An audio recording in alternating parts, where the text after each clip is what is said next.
আমরা এই মুহূর্তে খুব সুন্দর একটি জায়গায় আছি, রামগড়ের সবচেয়ে সুপরিচিত জায়গা। আপনাদের একটু দেখাই, দেখেন খুব সুন্দর একটি বিহার, বৌদ্ধ বিহার, অরণ্যকুঠির চূড়ামণি জাতি রামগড়ের সবচেয়ে সুপরিচিত বৌদ্ধদের বৌদ্ধ বিহার।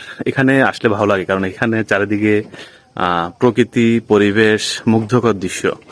বলে রাখি, এটা নিয়ে কিন্তু আমি অনেক ভিডিও করেছি, আমার এই চ্যানেলে দিয়েছিলাম, পাশাপাশি আমার পেজ, ইউটিউব চ্যানেল দুইটাতে কিন্তু এখানে যায় অনুষ্ঠানগুলো হয়ে থাকে বৌদ্ধদের।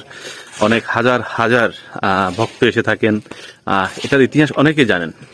এখানে যে বিহারে কিন্তু এখনো কাজ চলছে। যত দিন যাচ্ছে তত কিন্তু আলোকিত হচ্ছে বিহার। খুব সুন্দর কালার, পাশাপাশি গোল্ডেন ভিউ, সবকিছু মিলে কিন্তু অসাধারণ। এখানে আমি যে অনুষ্ঠানগুলো হয়ে থাকে আসার চেষ্টা করি, এখানে তুলে ধরার চেষ্টা করি, কারণ এখানে যারা বৌদ্ধ ধর্মাবলম্বী তাদের সংস্কৃতি, তাদের ধর্মীয় রীতিনীতি সবকিছু কিন্তু খুব ভালো লাগে আমার। আর পাশাপাশি আমার যারা অডিয়েন্স তারাও কিন্তু খুব মিস করেন। তাই আমি চেষ্টা করি পাহাড়ের বিভিন্ন দৃশ্য তুলে ধরার জন্য। এখানে আমার কিছু গেস্ট নিয়ে আসছি ফ্যামিলির, তারা ঘুরতে আসবে, কখনো আসে নাই, প্রথমবার।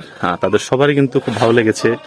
আর এই অরণ্যকুঠির চূড়ামণি জাতি, আপনারা জানেন রামগড় থেকে সীমান্ত সড়ক হয়ে যদি আপনারা আসেন, পিলার যে ব্রিজের সাথেই কিন্তু যে ঠান্ডাচড়া অরণ্যকুঠির চূড়ামণি জাতি, যে কেউকে বললে একটা ইটের রাস্তা আসতে বাম পাশে কিন্তু সেই রাস্তায় আপনারা চলে আসলে এই সড়ক, এরপরে কিন্তু এই অরণ্যকুঠির চূড়ামণি জাতি বৌদ্ধ বিহার দেখা পাবেন।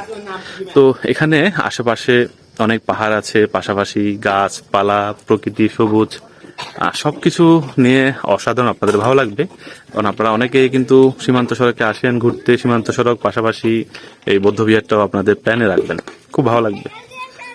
তো আমার ফ্যামিলির সদস্য, বোন, ভাগ্নি অনেকে আসছে, তারা ঘুরে দেখছে চারিদিকে। চলে যাবো, সন্ধ্যা যেহেতু হয়েছে। তো ভালো থাকুন সবাই, সুস্থ থাকুন।